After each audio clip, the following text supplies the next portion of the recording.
Oh yeah, you've seen Merit Lage decks, but maybe not quite like this one.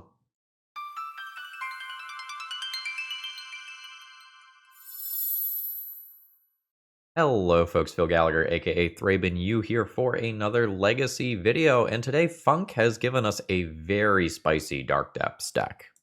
So, we're very familiar with the Dark Depths combo, right? All over the place in Legacy. Traditionally, what you do is you copy it with Thespian Stage to create a copy that doesn't have the ice counters, resulting in you having a 20/20 flying creature that kills your opponent in a single shot.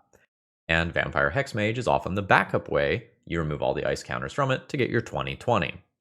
Well, floating around the fringes of the format, there's also Mutated Cultist. When you cast this spell, you remove all counters from up to one target permanent or opponent. And also, the next spell you cast this turn costs one less for each counter removed this way.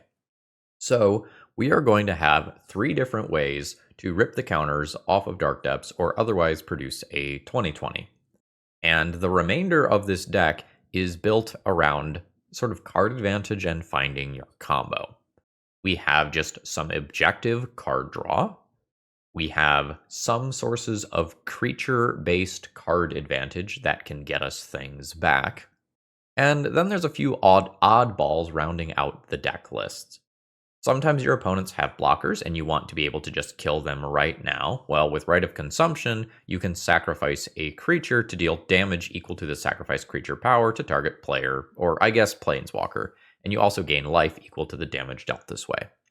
And then there's also Plunge into Darkness. It has a sacrifice creature mode, but the part we care about is the bottom. This is an instant, pay any amount of life, then look at that many cards from the top of your library, put one of those cards into your hand, and exile the rest. So we are hoping to be this value-oriented combo deck, and we have some ability to protect our combo as well, with Pithing Needle going on Wasteland most of the time. I'm going to play this one as submitted, but I do have a few concerns. My biggest concern is that I think the deck is very good at finding its creatures and relatively bad at finding its Dark Depths. So Dark Depths is not really replaceable, right? And it combos with Stage and a Hexmage and Cultist. But these cards are certainly best alongside Dark Depths. And we don't have anything like Expedition Map that explicitly tutors for this card. The Plunge into Darkness is a lot of looks for it. The Night's Whispers, those sorts of things certainly help. Now, it's not like the other cards are useless. So, for example, Overlord of the Balemurk, you are usually going to pay for its impending cost, right? And that means it gets time counters, which Mutilated Cultist can remove. So, like, there are other synergies within the deck. It's not like, oh, Mutated Cultist is only possibly good with Dark Depths. That's not true. This is still a 2 into a 3 curve. But I am concerned that the deck is not all that good at finding Dark Depths. The other thing I'm concerned about is that the singletons are too cute. So there's a singleton Baleful Mastery here, which specifically exiles a creature or planeswalker over something that is going to be more efficient without making your opponent draw a card, like, say, Sheoldred's Edict. Force of Despair is super, super cool. It is a very strong card, but some of the things in this deck are just going to be colorless and aren't going to pitch to this card. And there is one Feed the Swarm in the main deck. I'm assuming that is to kind of round out the number of these that you would actually want between pre and post sideboard games. But I kind of wonder, like, is this deck better with something as a 4-of that is more consistent? Is this deck better with 4 copies of this card? Because the Glyph is just absolutely absurd. We'll find out by playing, but that's kind of something that I have my eye on immediately. Sideboard's probably stuff you're familiar with. I'm just going to highlight Karn's Silex here. It enters tapped. Players can't pay life to cast spells or to activate abilities that aren't mana abilities. And then you can pay X, tap it, and sacrifice it to destroy each non-land permanent with mana value X or less. So we're going to see how Funk's Brew does, and we'll see if Takenuma Abandoned Mire is once again worse than a basic swamp. Spoilers, it probably is. But if you need your Takenumas or anything else because you want to play this sweet deck, please consider getting cards from my sponsor, TOAMagic.com. Promo code ThrabenU will save you 5% on your order. Their customer service is awesome. You get free shipping. And if you want cards that they don't have, you can add it in a note right after you place your order, and they will try to add it to your order after the fact for you. It's awesome. With that being said, let's battle. So without any real tutors for Dark Depths, I'm not sure that I can keep this hand, right? So basically, these 4 cards are only good if I have a Dark Depths. Like, this is protection for my creature. This is the plan B if I can't win through combat. This is only good if I have Dark Depths. I think I mulligan here. Would you like me to repeat what I just said, or... This has the exact same problem as the previous hand. I will fully mulligan this one. Around 5, I think I have to start being less picky. But this is just not an acceptable Magic the Gathering hand, honestly. This doesn't do anything. I play a Pithing Needle on Wasteland and pray that I top deck a land. 1, 2, 3, 4, 5. What portion of my deck is actually mana? Not good. I guess if we count the Dark Rituals, a little better, but is my land Urborg? My land is Urborg. Yikes. Reluctant keep. We're going to play out our Pithing Needle and put it on Wasteland in the dark. And I fully need to draw a mana source within 2 draws, or I think I just lose this game to literally whatever my opponent is doing. Oh, no, it didn't fucking matter what we were doing. We were just dead on turn 1. Aren't we glad that Wizards of the Coast preserved this piece of Magic history? And we just get to do this. Isn't that great? This is targeting me. So we've got the Thassa's Oracle. I'm going to find the Dread Return, and then I'm going to concede. Alright, there it is. Cool. We died on turn 1. We will play Leyline of the Void. We will play Disruptor Flute and Damping Sphere. Mindbreak Trap is a thing. It sometimes matters, it sometimes doesn't. I guess I'll play it. I'm not interested in this, probably this. That's 61. Plunge is weird. It's an extra copy of Dark Depths, which absolutely matters, but it also feels like one of the more expendable things here. Yep. My opponent is on 5. I will start the game with a Leyline of the Void in play. I will play my Swamp and Thoughtseize my opponent. I will take their land in this case and try to keep them from casting any spells. And we succeed, at least for the first turn. That doesn't cast my spells right now, so that's not particularly good. But I can at least do this impending thing. And because my opponent has a Cabal Therapy, I'm going to pick up a Mutated Cultist just to have different named things in hand. And we'll start ticking this down. Opponent still does not have any castable cards, which is great for me. Well, lucked out off the top of the deck there. Means that my opponent is dead next turn. Cool.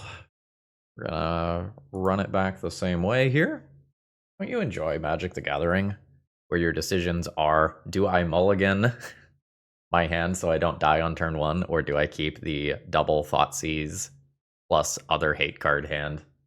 Fucking hate this shit. I'm gonna hope I don't get turn 1. 17. It is a Thoughtseize. I have lost one of my Thoughtseizes.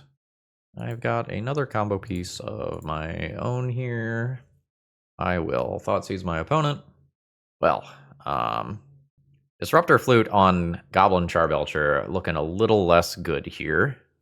This has gotten very weird. I think I'm going to take Goblin Charbelcher and still cast Disruptor Flute, but name Dark Ritual, so that I always shut that mana source off unless my opponent wants to singularly Force of Vigor this card. Awkward. I'm going to go ahead and put the Hexmage into play. It's a bad clock, but it's a clock. And opponent is just passing the turn again. This is cruel. Send in for 2. 13. Trying to get my value by playing around this Force of Vigor. It's possible I need to just ram another Pithing Needle into it, but I'm hoping that is not actually true. Deck is not delivering on the land that I need, unfortunately. There's another land from my opponent. They are passing the turn. Okay, cool. I'm going to go ahead and send in. Opponent is at 9. Now I can overload on Pithing Needle effects. So I will play one. And hope to get the guessing game right. I think I'm going to go Charbelcher and do it again. And then my opponent will Force a Vigor at end of turn. Probably, yep, doing that. So this is the turn that they have to win. Their Dark Ritual is live. Yep. It is Undercity Informer instead of Goblin Charbelcher. And I will lose the game. 1, 2, 3, 4, 5 hate cards. I'm going to go ahead and sacrifice this now. Blow the bridge before my opponent can do anything with it. There's still the Poxwalkers. And a few clicks later, that happens. Game.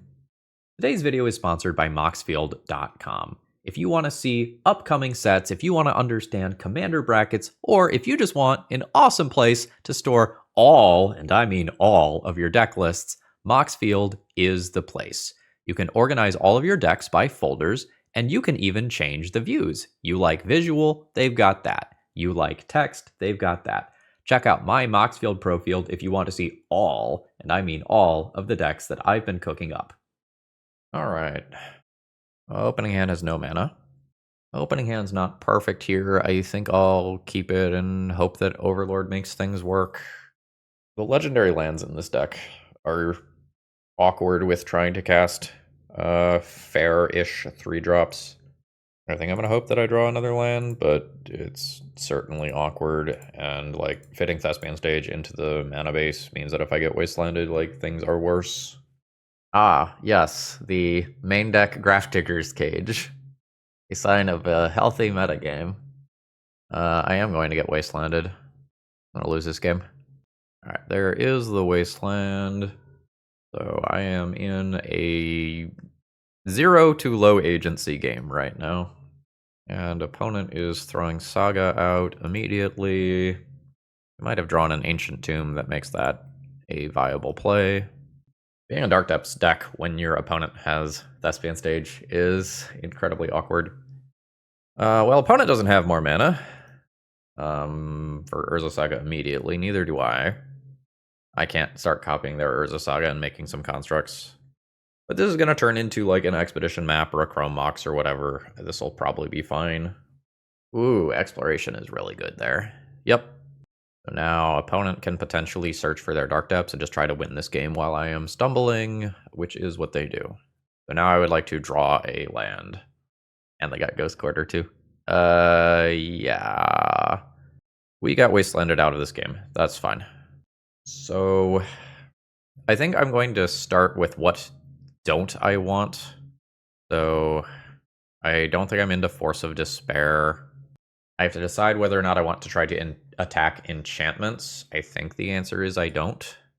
I can't really use Dark Depths as a regular land in this matchup. I need to use it when I can remove it immediately. I might need to Disruptor Flute like Thespian Stage, despite the fact that it is in my deck. I don't think I'm going to mess around with trying to shut off Life from the Loam. I don't feel good about this. There's that Urborg problem again. I don't think I get to keep this one. Thoughtseize is not amazing versus my opponent. I'm going to say this is fine. It is so easy for me to become ready for a Dark Depths. I think the big decision here is whether or not I want Not of This World to protect against Caracas and other similar land-based effects later in the game. I don't not want it, but I think I am playing fair for probably the first 4-ish turns of the game. And the Not of This World does not fit in with the fair plan. Mox Diamond, Yavimaya, Malevolent Rumble, choosing Exploration. So I think I am going to go ahead and Impending this pre-combat. Yes, pick up a Hexmage. This is now a 6/7. My opponent might just block it. That's fine, and they can sack it so I don't gain the life. Good play. All past the turn. There's the exploration that we know about. There's a Dark Depths. There's a Yavimaya. There's a new Malevolent Rumble. Producing a new Eldrazi spawn. Opponent picks up Thespian Stage. I also find Thespian Stage. Let's start this one by eliminating the Eldrazi spawn token mana, as my opponent will take that block and do the same thing as last time. The difference between 20 and 21 super matters. Ooh, opponent casts a spell there even. Caracas. It's cruel. So I can Pithing Needle Caracas to stop my opponent from being able to produce their own Merit Lage, or I can name Caracas. I think I'm trying to beat my opponent down with this Goyf now. The 2020 Staring match probably favors them. They're going to have things like Talon Gates of Madara that can phase out my Merit Lage. Yeah, super awkward. Alright, so Needle Thespian Stage. And then we just play a straight up 2/1 beatdown creature. And I can remove the counters off this Overlord and potentially be attacking for 11 rather than 8. I think that's the plan. Ancient Tomb, Tabernacle, and Saga. Got it. So there's Saga. There's Boots. Okay, so Tabernacle is not in play. All right, let's turn this into a dude. And again, we've got other ways to play this. This feels pretty good. A Mutated Cultist. Okay. Is that better than Vampire Hexmage? That might not be better than Vampire Hexmage. And I just use Vampire Hexmage to rip the counters off of Urza's Saga.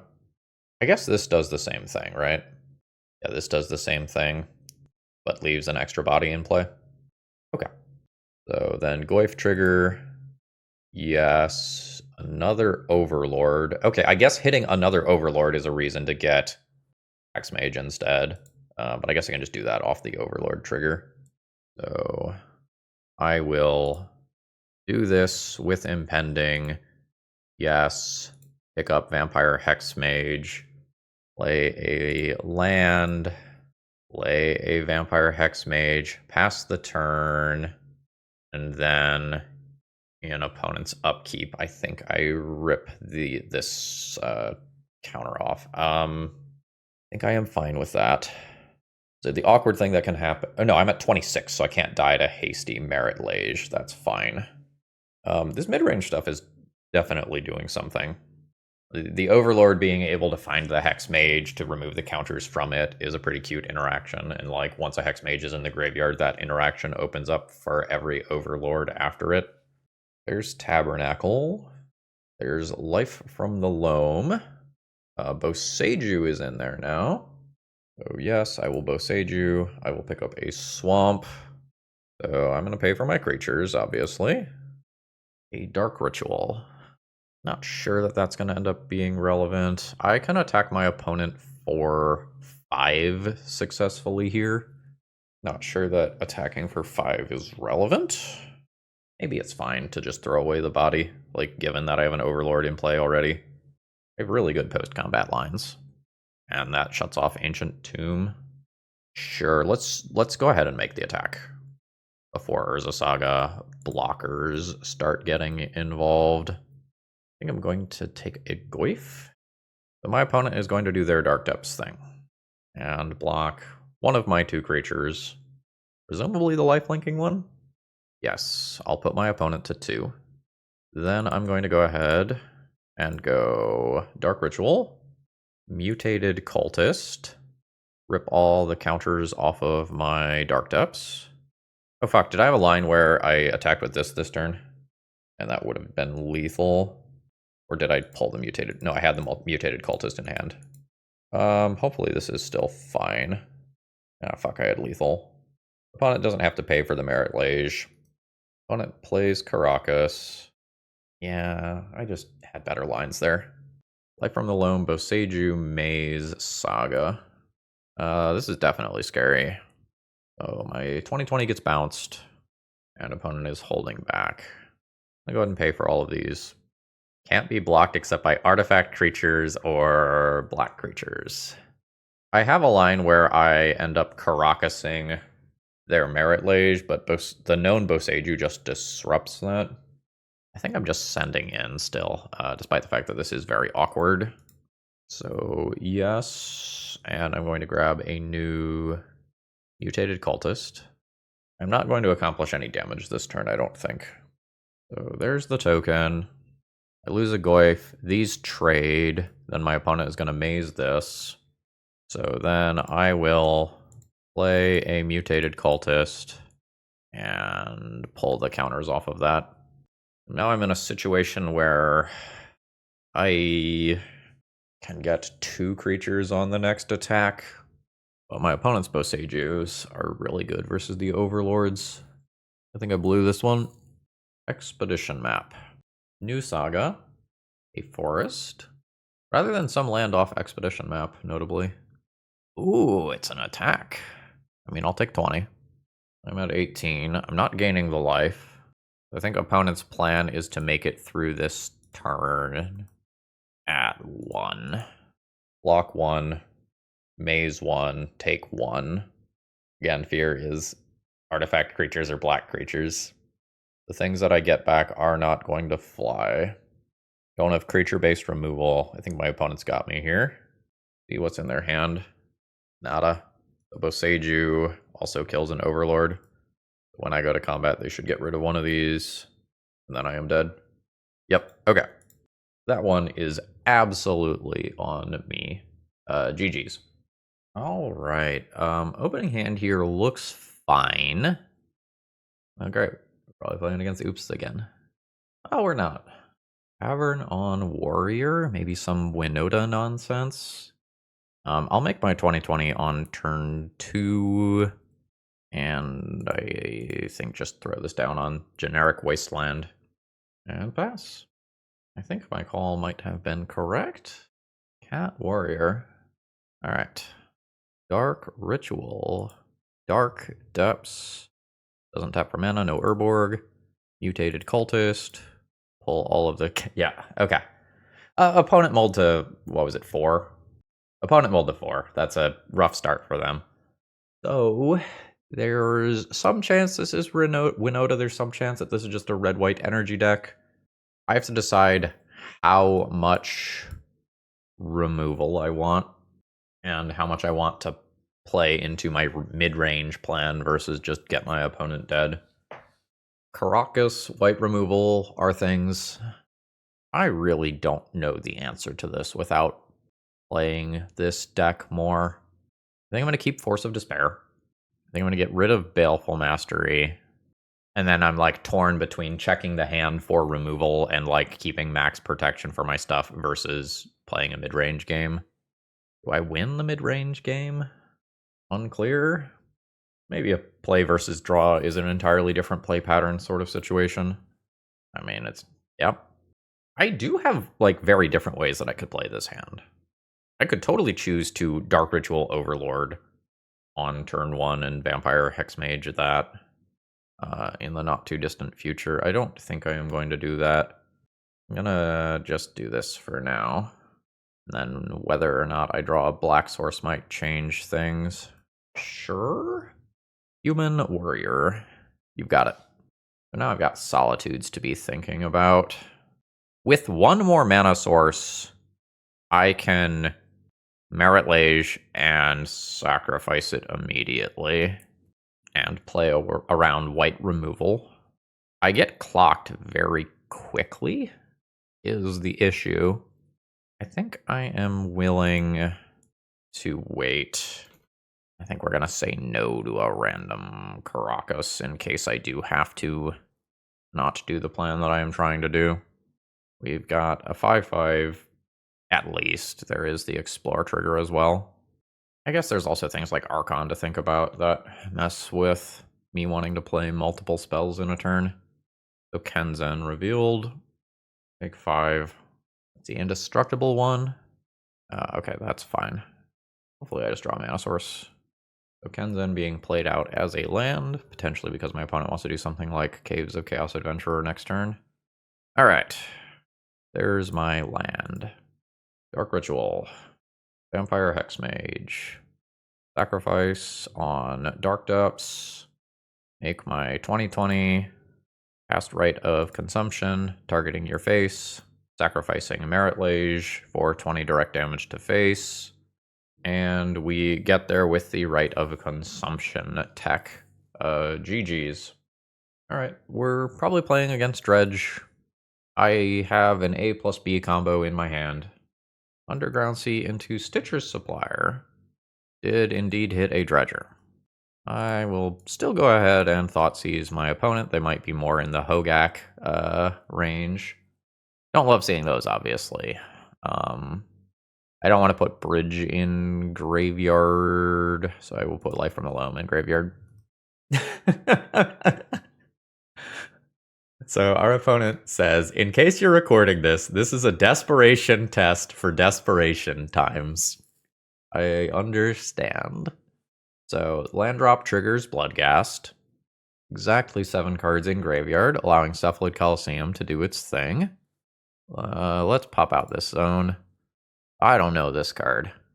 Draw 3, then discard 2 cards unless you discard a creature card. With Harmonize... What is Harmonize?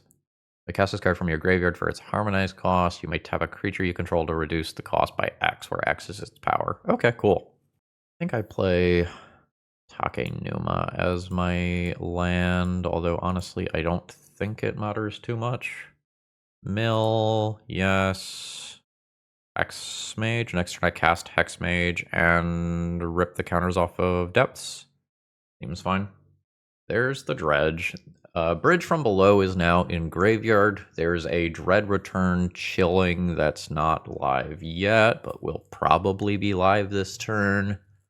There's not a good Dread Return target yet. Life from the Loam. Getting back Cephalid Coliseum. And I'll take 3 damage. Does Dark Ritual do anything cool? Not really. I guess it means that I can Mutated Cultist instead. Have a Death Touching Locker in play. No, actually, it lets me Impending if I Vampire Hexmage. Yeah, and Vampire Hexmage clears Bridge from Below. That is my better line here. Dark Depths, sack on that. Clear the Bridge from Belows from the graveyard, which leave play when I lose a creature. Oh, I also just have Rite of Consumption. Well, I mean, fuck. Get him. Found the line. 4X Leyline of the Void. Beyond that, how much am I treating this as a fair versus unfair matchup? Arn Silex is very slow, but it does kind of get everything. Thoughtseize is very awkward. That doesn't mean bad, it's just very awkward. I don't know how much I need to worry about this. It's not like my opponent can't have bounce spells in their sideboard or anything. I just don't know how much I care. I can Pithy Needle Cephalid Coliseum. I don't know that I want a Disruptor Flute. It feels slow. I think I'm going to do this out. And I think so slow. It's so slow. But it is like something that clears all the zombie tokens out, which I otherwise have limited ability to do. There's also like answering the Hedron Crab type cards. This doesn't have any mana. Very fast mulligan. Very fast mulligan from my opponent as well. Boy. The Leyline's great. I have A plus B combo, and I just like have it as soon as I draw a black source. I don't love it. I'm getting rid of one of these 2 cards. I'm going to get rid of Overlord. Start with the Leyline. Underground Sea and Thoughtseize. Sure. I still have A plus B combo. The Mutated Cultist Dark Ritual line was just very clean. I'm losing the Night's Whisper, actually. I mean, that's exactly what I wanted. It is possible that my opponent will just discard me again. There's a crab. Trigger. Mill me, which is actually nice for my goifs and such. Cabal Therapy. Seems good. So I lose Mutated Cultist. Opponent can't flash it back, obviously. And then I think I don't show Urborg here and play Thespian stage, because my opponent might think they have one more turn than they actually do. Alright, cool. I get to have my cake and eat it too if Dark Ritual resolves. Cast Dark Ritual off Dark Depths, have 3 mana. Use 2 of it for Vampire Hexmage. I don't know, like, why do I need to give my opponent the opportunity for counterspells to become reasonable? I just don't need to do that. Yeah, I just don't need to do that. And that is the match. GG's. This opening hand does not have functional mana. Auto mulligan. I'm absolutely keeping this. I'm going to get rid of Not of This World. And I think I'm not going to take my most possibly aggressive line. So the most aggressive high variance line is Dark Ritual into Overlord on turn 1. And then I can potentially hit Vampire Hexmage to attack with this as a 5/5 on turn 2. But I don't currently have the 3rd mana source for this, so I don't know that I love that idea. See what opponent takes here. It's not Mutated Cultist. If you put Mutated Cultist into the graveyard, my Overlord always guaranteed has a hit. I think the more unfair your deck is, the more likely you are to take Dark Ritual, and the more fair your deck is, the more likely you are to take an Overlord here. If you leave me with both Overlords, I do have the option to just double Impending Overlords. Oh, well, oh shit, that's gonna be good. This is going to be cool, I think. I think what I'm actually going to do is cast Vampire Hexmage first, then Impending this. Aww. Is a fair deck. Anyway, I was going to Impending that, sack the Vampire Hexmage immediately, and then return it with Overlord to do the same thing to the next one. I'm glad my opponent just doesn't have Bowmasters for this Vampire Hexmage here. That is a 3/4 Goyf. So it looks like it is a true Dimir tempo deck. I am fine playing this around days here. I will cast with Impending and get something back. Yes, pick up Mutated Cultist. I think my plan is to just pass the turn here. And then I can potentially block and then turn this into a 5/5, or pre-combat block and pre-combat sack and attempt to block this as a 3/4. Fatal Push doesn't kill this. Alright, go for it. Oh, we're done. Excellent. So my opponent is probably going to have a couple Brazen Borrowers that can answer a Merit Lage, but I'm not really sure that I need these.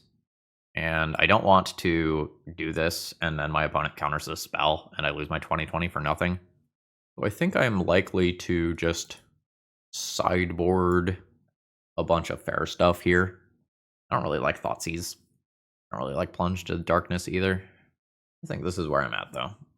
I don't really love this, but I'm going to assume that this works out. This card just fucks. And as long as I get some mana over the course of this game to, like, cast these various Haymaker cards that I have, I think things are fine. I get, like, Wastelanded and Dazed a couple of times. Could be bad, but this, and this is something I was going to say anyway, this hand is incredibly resilient to discard. I think the Overlord is currently the best card in my hand. In a vacuum, the Overlord really is going to crank up the power and toughness of these. And, like, if you take a Goyf, the Overlord gets it back.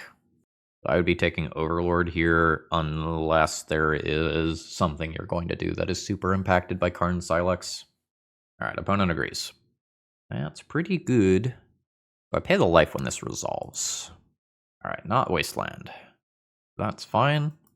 I'm going to cast Plunge into Darkness here. This is mostly just kind of a bait spell, honestly. And I probably just want to use this to find a land drop. I could do math. I think I'm just going to do about 4 life here. Is Dark Ritual interesting? Dark Ritual is probably interesting. I'm going to go ahead and cast this. We'll see if my opponent interacts with it. If they do, I just play Pithing Needle. And if they don't, I decide whether or not I am doing a combo turn. They don't. I don't have the next land drop for the Goyf is kind of the problem. If I don't do the Goyf this turn. I don't just want to get got super easily by something like a Brazen Borrower. I think I'm going to go fair here. I'll cast a Pithing Needle. We'll see if my opponent wants to cash in their Spellbomb in response.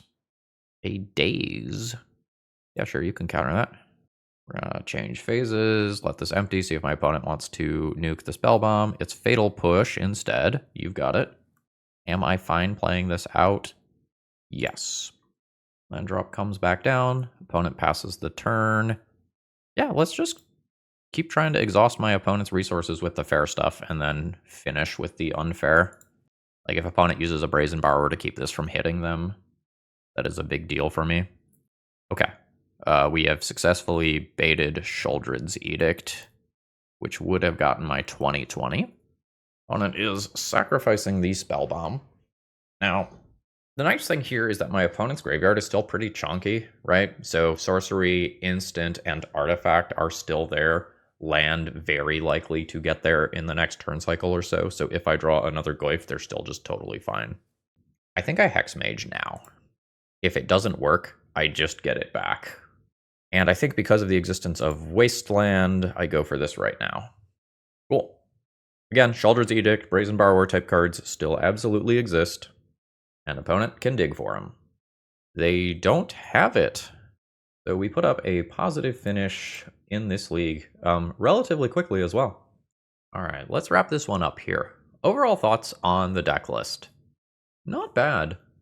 In terms of my evaluation of this in the intro versus now, watching the Overlord loops in action, this is better than I was expecting it to be.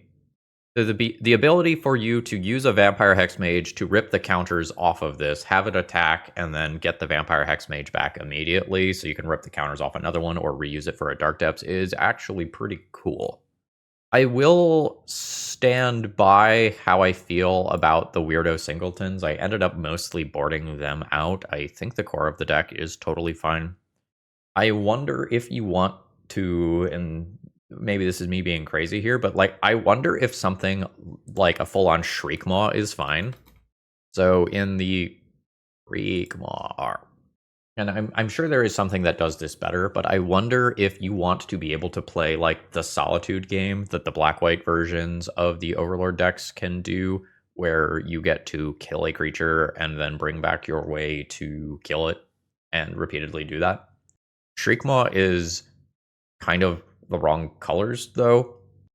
Non-artifact, non-black creature, both of those things are very relevant in Legacy between Urza Saga tokens and, Goyfs and Bowmasters and whatnot. But there might be something in this ballpark that is reasonable.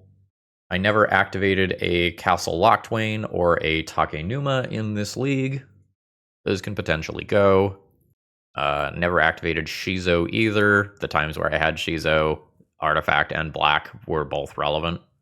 And it may just be you want a few more basic lands so that you can't be wastelanded off of your fair cards as easily in the early game. Urborg Legend ruling came up a few times. I still think it is fully correct to play for Urborg. It's just a little awkward since your curve is kind of higher than normal. But I like this a lot. Rite of Consumption earned its keep in this deck. I believe we got 2 Rite of Consumption kills. I don't have anything major to say about the sideboard. Maybe Karn Silex is too slow. We didn't really have the opportunity to activate it. Activating it, wiping the board, and maybe keeping an Overlord does seem kind of gross, though. I don't know that I would make changes and remove that immediately. And with that, I'm going to call it a day here. I hope you enjoyed. And if you have any thoughts, throw them down in the comments below. See ya!